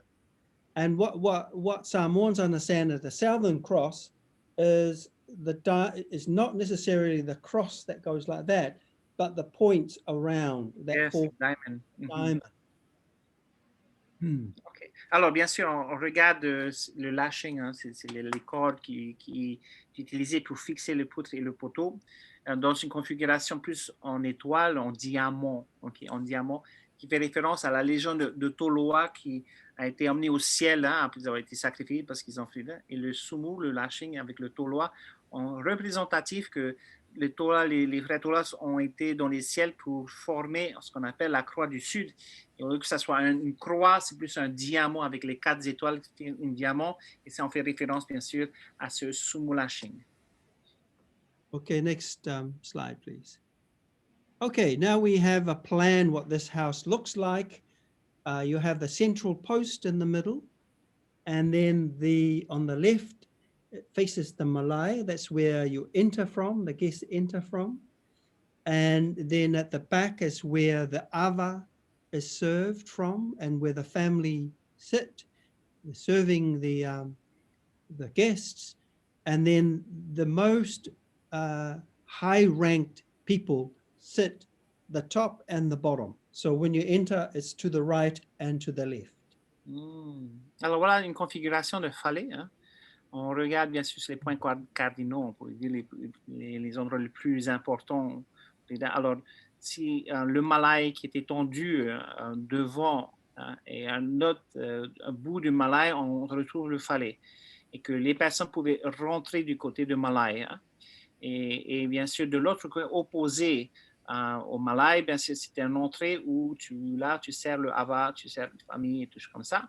Et toutes les figures les plus importantes qui ont le plus grand, on va dire, au niveau de la hiérarchie de pouvoir, se mettaient de deux côtés, en fait. Alors, si tu rentres dans un falais, soit tu regardes à gauche ou à droite, ce sont là qu'on voyait les matai, les ali'i. Matai et ali'i qui étaient positionnés assis. Okay, next slide. Please.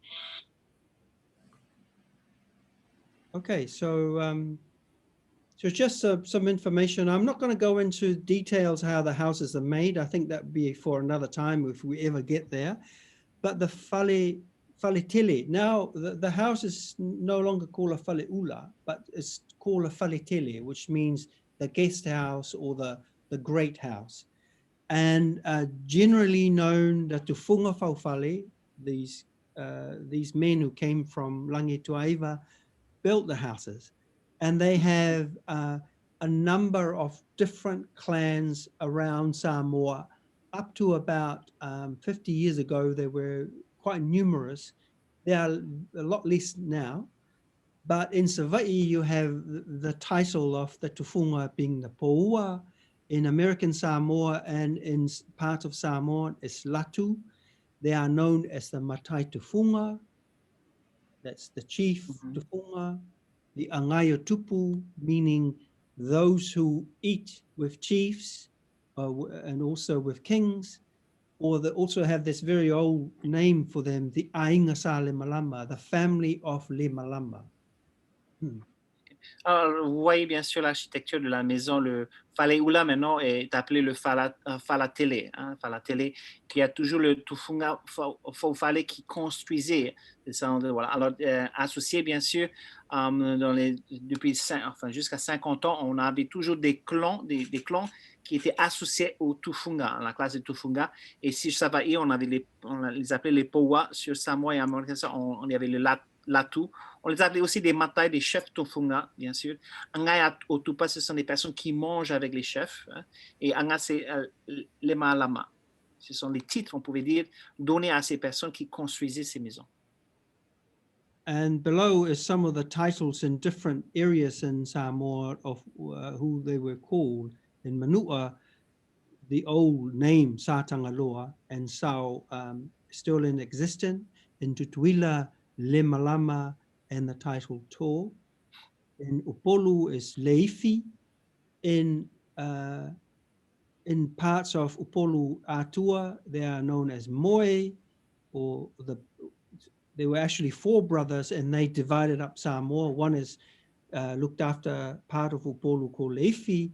In the area called ATUA, it was Moe. In the Aʻana district, it was Longo. And in Savaii, the other brother, Solofuti, resided there and became known as the main tufunga of Savaii, including Tangavailea. Okay. Alors, je disais qu'il y avait des titres donnés au tufunga. Hein, et voilà, on y avait ceux de Manuʻa, ceux de Tutuila, il y en avait 2. Et après, il y avait les 4 frères, Leifi, Moe, Longo et Solofuti, qui ont retrouvé sur Upolu et Savaii. Et eux, bien sûr, ils avaient les noms, voilà, ce sont des noms de titres des tufunga faufale. Next slide. And that's what they look like in the late 19th century. That's the Malay between the houses, the ceremonial ground. And each one of these houses were the main chiefs of that looks after an extended family. So there are quite a number of chiefs in this village. Alors ça, c'est un village samoan qu'on voit. Tu as les falais et au devant, tu as les malais, hein, qui ça faisait partie. Hein. Voilà, les falatele étaient les maisons et qui sont tous au bord des malais. Et que voilà, tu avais plusieurs chefs par maison et chaque chef protégeait sa communauté. Et comme vous voyez dans ce village, il y en avait plusieurs chefs. Et ça, c'est un village typique du 19e siècle. The family slept in houses behind these the main houses. So the main function are for meetings and receiving guests, and also for when guests need somewhere to sleep, they will sleep in the faleʻile.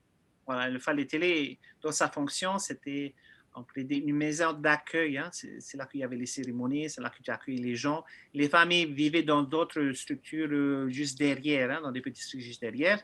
Et là, bien sûr, quand tu as des invités, ben, ils peuvent également rester dans les faleʻile. So you can see the configuration here is very different than having a social system that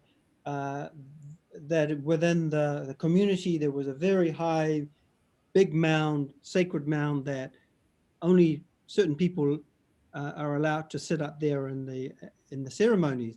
And in this configuration, the Malaya becomes a very important area where people congregate and people participate in the ritual life of the community. Alors voilà, l'évolution du TIA, bien sûr, où il y avait une classe sociale qui était très différente, l'élite restait au plus proche des dieux, des divinités, et que ça a évolué où tu as la communauté, le sentiment de communauté qui prend en charge, que le Malais, c'était un endroit où tout le monde se rassemblait, tout le monde partageait, tout le monde apprenait, et voilà, ça suit un peu les structures de Malais qu'on retrouve en Aotearoa peut-être. I'm just following through with Marae, of course, in Aotearoa, where they are also social structures to bring people together. Yeah, quite different from the Marae that we have in Tahiti. So, interesting. Next slide. I think we're nearly there. And here's where I pose the question, the relationship between the spatial structure of the now faleʻile and how it works, and the tia ave in Samoa, and the idea that you know, the notion, it was interesting that you mentioned the idea of tentacles. And the idea of tentacle is that there is this place or body or a center where the operations happen, and then the tentacles go out to the community and extend towards the geography of land and place. We also have the system in Polynesia of the ahupua'a, I think it's called in Hawaii, the idea of land ownership, where you take the point from the mountains right down to the water in terms of demarcating land areas where families have claimants to it. What I propose here is that the tia ave, the structure, is a kind of similar kind of radial structure to demarcate land ownership or a marker of how land ownership was claimed over areas. Alors voilà, c'est encore de l'analyse spatiale. Hein. On voit dans cette image que l'aspect de tentacule qui s'étendait, hein, on regarde bien sûr le triangle polynésien avec ses tentacules qui s'étendaient, et que dans le Faleʻ, on voit également l'espace qui est représenté, on pourrait dire, les parties ou des terres où la communauté ou les personnes de la communauté pouvaient exercer, pouvaient travailler, pouvaient faire ce genre de choses. Qui ça voilà, il y avait enfin, je dis, ça s'étendait en fait. Alors, sur Hawaï, par exemple, ils ont une structure Avapua qui, de la montagne jusqu'à la mer, et c'était divisé pour que toutes les familles avaient une parcelle pour pouvoir travailler, tout comme ça. Et lui, il voilà, dans sa hypothèse, bien sûr, dans ses recherches, il propose que avait ce rôle aussi, hein, de démarcation sur ses tentacules, voilà, disait hein, que voilà, dans cet endroit ou dans cet espace, ben, il y a une famille qui pouvait travailler, qui pouvait vivre. C'est la même chose un peu dans le village. Tout le village avait un genre de rôle, enfin, un espace pour pouvoir travailler, et que voilà, ça émanait du centre des choses. Of course, understanding the use of land use, of course, ownership is not it's not the same definition as a modern way of saying we own this land. We must work this land, of course.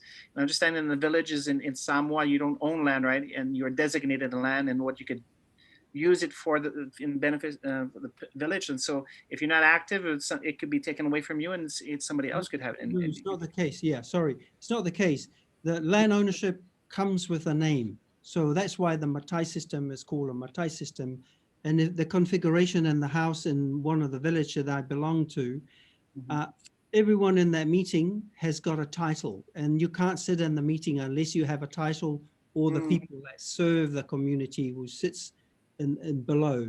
And each one of those titles connects to land in the area. So, and the idea what I want to show here is that in that meeting is the meeting of the ancestors. So the ancestors who founded the community the title is passed on to, I have a title and I sit in one of these meetings, and therefore we make decisions in that meeting relative to our families and our land. So that, so so that's why I wanted to show that the meeting, the formal meeting, has a direct relationship to the way the social structure and the land ownership structure in Samoa works. Alors, dans cette image du Fonoa Matai, c'est une réunion des grands chefs, et chaque titre, ils ont une terre dont ils sont responsables. Alors, dans cette réunion, ils se voient tout, dans la gestion sociale, on peut dire la gestion des terres, mais aussi sociale. On voit la réunion de tout le monde pour pouvoir discuter de changements, des choses comme ça. Et au fait, c'est dans cette évolution l'évolution, si ce n'est pas le cas, mais c'est dans cette tradition qui existe toujours dans le village samoa, qui aujourd'hui existe toujours. Alors, les titres de terre sont donnés à des chefs de descendance de génération en génération. Eux, ils ont ces terres, ils vont l'utiliser, ils vont faire, mais il y a toujours une réunion pour en discuter, pour en parler, pour en faire des décisions plus tard, par exemple, si c'est de construire une grande structure ou quoi que ce soit. So wow, and so this village meeting is used really to make decisions on how the village or how the community is going to evolve. Like if they're going to be building another structure here, if they're going to do this and that. So there's a meeting first to decide that. Is that correct? When I grew up in this village, that's how the village worked. Everything in the village, buildings, land disputes are often settled in this way. And what I wanted to show is that on the left-hand side, you have the older system, which is, it's more reliant on a divinity that was coming from above, to a system where it's a lot more discursive, like the art oratory in Samoa has developed because of this system, which people come together under a roof to determine. So they would often sit from early in the morning right up until bedtime. Some of these meetings can go for a long time. Alors voilà, si tu vois cette évolution d'une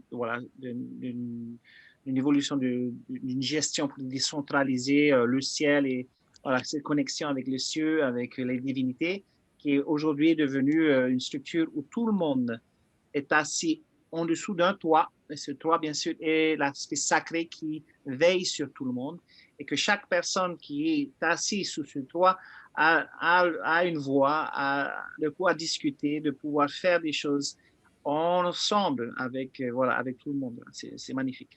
Just great, awesome spatial interpretation. Yeah. I think we have one more slide. Yes, so I have a question before we go to the last slide. Dr. Refiti, am I counting correctly? Are there 60 seats around this fale? Yes, that's fale, that's opposite where I live.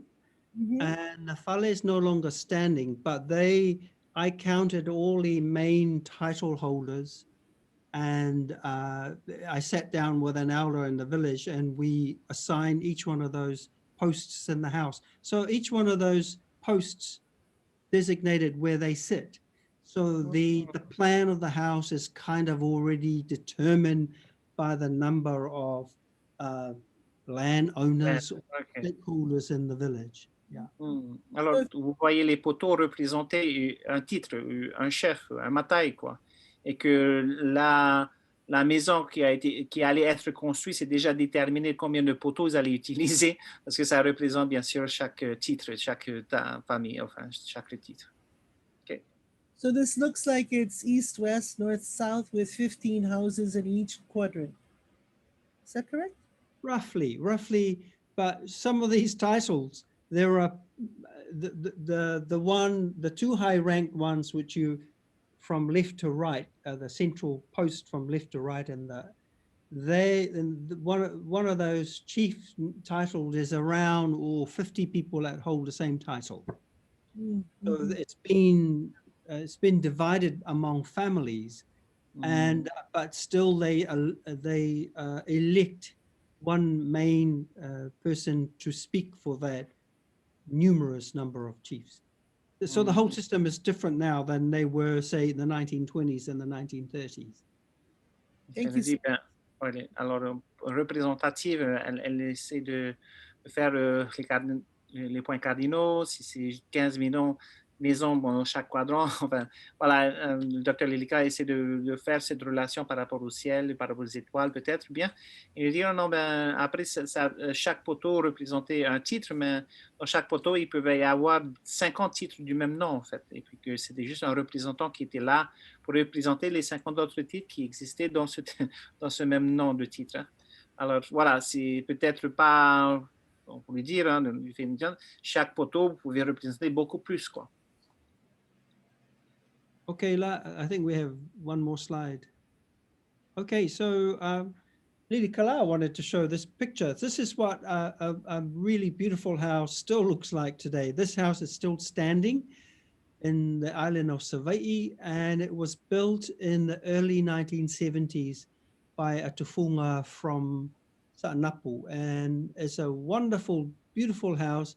And on another time, I can talk to you about each one of those parts of the houses and how they're made and in relationship, their symbolic relationship to the community.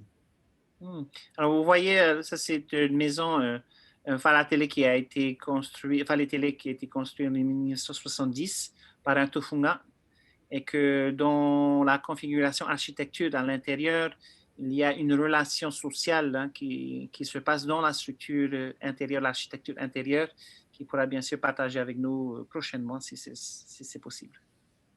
I guess the final thing one can say, looking at the image, is how the house is built around, almost as if the architecture is a diagram for the social relations of people that sit and make the space an important.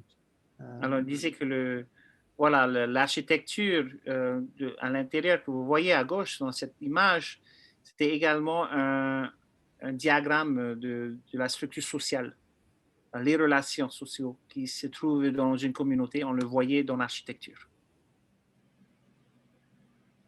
Excellent. I wanted to observe that the inside of the house looks very much like the drawings of the 10 skies of Kane that we see in the Tuamotus, we see in Hawaii, with a reference always to the 10 skies of Kane. Sometimes it's 9, but that's what this reminds me of, and it's so beautiful. Thank you for sharing this. Wonderful. Thank you so much, Dr. Taylor. Et voilà, nous arrivons au terme de notre présentation. Le docteur Lilikalā, juste en regardant l'image, pouvait faire une référence aux 10 ciels qu'on retrouve à Hawaï, ou bien les 10 ciels qu'on retrouve au Tuamotu, en référence bien sûr à des photos, des images, des illustrations des temps anciens. OK. Oui. Joyful. We've come to the end of our wonderful talk by Leialiʻifano. And thank you so much for sharing all of this beautiful knowledge with us about the sacred house, about the history of all of these things, about Tangaloa.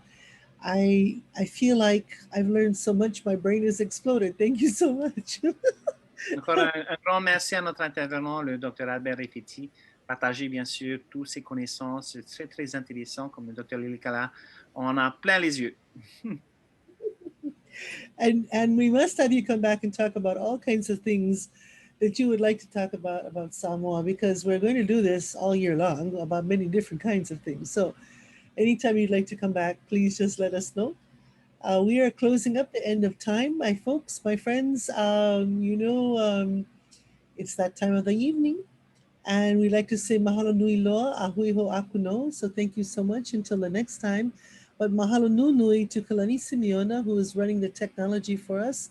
Le hulu wai Maka Meleisea, who is also helping with technology and with all of the things that are in the chat. We have many, many questions. Kavika Aspili. And then I would also like to say we have Hironui, of course, we want to say thank you to. And our technical producer, Malia Nobrega-Olivera, who doesn't work the show every night, but she taught us how to do this. So we want to honor Malia for doing these things. So that we're on Facebook, we're on Hawaii Nui Akea, which is the name of our school. We're on Kanaiokana, which is the Kameʻeleihiwa School's outreach to the community to help us use technology to talk to one another better. To Oiwi TV, the station for the nation, for the Hawaiian nation, who takes us live and who takes us onto Facebook, onto YouTube. And then, of course, we have an account on Instagram where we also will connect with people about these things. So we'd love to have everyone stay connected if possible. Ok, super. À rester connecté, comme elle dit, les réseaux sociaux, Facebook, Instagram. On a bien sûr nos plateformes de diffusion, l'École des études hawaïennes et bien sûr Kanaiwa et OAV TV qui nous diffusent. Un grand merci à Kalani Simeona, à Maka, à Meleisea et Kavika Spili, nos techniciens, et bien sûr à la traduction par moi-même, oh, ça va, et notre productrice technique, Malia Nobrega, qui là, ce n'est pas là, mais elle a fait d'autres webinaires, et bien sûr, si vous êtes intéressé sur la culture hawaïenne, vous pouvez les voir. C'est sur le prochain slide. The next slide, yeah. Wait, I forgot to thank Kavika Aspili because he is transcribing all of our webinars. And soon we will be able to have a script for each webinar for you to read as well as to watch. So thank you Kavika for that wonderful hard work. Alors, chaque webinaire seront transcrits. On a 32 déjà, pas mal. Et c'est le travail de Kavika Spili. Alors, un grand merci. Ce sera bien sûr disponible. Si vous voulez une copie un peu de là, lilikala@hawaii.edu. OK? Bien, si vous avez d'autres questions ou si vous allez bien sûr avoir ces copies des transcriptions de ces épisodes. And of course, if you would like to tell us how to do our job better, please go to the bit.ly Brantival website and answer a few questions for us. And then, of course, so, en français? Voilà, si vous avez allez sur le site, remplissez les questionnaires, aidez-nous à mieux faire, tout simplement. C'est une évaluation. Comme ça, on pourra mieux vous servir. OK, next slide. And we want to thank Malia Nobrega again and to announce her Le Anuenue shows. It's a webinar series that is also on Hawaii Nui Akea, Kanaiokana, Zoom, and live. Fabulous everyday shows. Every single day there's different shows about Hawaiian things and from the different islands. Voilà, bien sûr, comme disait tout à l'heure, Malia a un webinaire aussi, Leialiʻifano, c'est sur la culture hawaïenne. Et c'est tous les jours. Regardez, si vous prenez l'anglais, c'est parfait. If you enjoyed tonight's presentation and would like to make a donation, and people are, thank you so much to all of you who have made donations. Many people have done so. Go to the www.uhfoundation.org/Gladys Brandt Endowed Chair. Voilà. Et si vous voulez mettre une donation, allez sur ce site et faites-le. Vous pouvez le faire. Merci à tout le monde. Great. And here are the upcoming shows in the month of March, where we're going to see temples Sonraiatea and Tahiti and Tuamotu and Bora Bora. And right in the middle, we're going to have Dr. Kameʻeleihiwa and Dr. Kamanaʻopono Crab talk about the March equinox in Hawaii and Awa ceremonies. Magnifique, magnificent. Voilà, prochainement, vous allez voir notre archéologue, Paul Niva. Et bien sûr, le 17 mars, voilà, l'équinoxe, les cérémonies de Awa avec Dr. Kameʻeleihiwa et Dr. Kamanaʻopono. And so this is next week. We'll invite you to all come back and listen to our We're going to turn to Tahiti now, or the French Polynesia, or Society Islands, okay, many French Polynesia, with Raiate temples. So go to Tapuatea, which to Hawaiians is very, very important.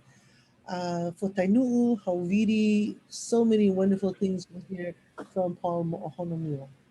Voilà, ça, c'est la semaine prochaine, le 3 mars. N'oubliez pas, c'est voilà, le rendez-vous ici avec les temples de Riatea. On va parler de 3 temples, peut-être Baïra aussi. Mais Taputapuatea, Ntenu et Hauviri, c'est sûr et certain. Avec notre archéologue Mo'ohiba. Once again, great thank you to Dr. Refiti for sharing his knowledge of his ancestors. Encore merci, Dr. Refiti. Malo, Yorana, Marurua, Marurua. Aftailava. Aloha. Atfeila. Eh, Nana. Fuanga.